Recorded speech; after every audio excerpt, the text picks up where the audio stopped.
vì cái washing machine thì ở hiện nay ở chế định bây giờ thì time thì anh một âm gì âm lâu âm mấy nên xuất thế lâu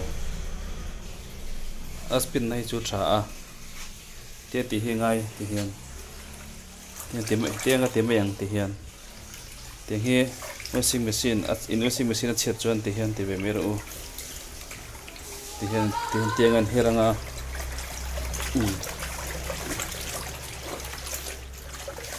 thì hiện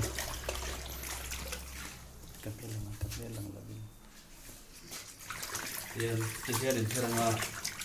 cô ta khăm này hôn à cô ta khăm hôn à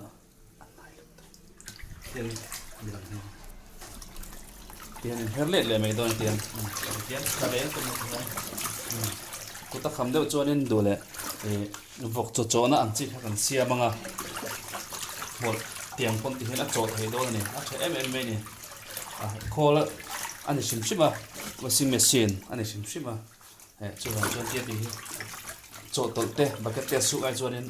phải cho foreign ông thật cho foreign ông này call washing machine chỉ lâu để cho thì hiện lâu thì về cho chắc không mấy thì practice dễ chứ nhỉ mình đang có khá practice về chân tự hiện chắc không mấy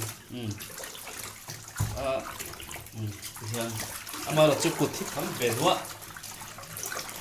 hiện vậy do cái nào cua là một mà tiền cua tắc hầm ta để đưa vào ạ tiền do bên nó cua lại mấy đôi này đặt này hiện cái bên là bên hiện áp chặt thêm rất chỉ tôi tiền thế trở về em này đây khá dòng khăn này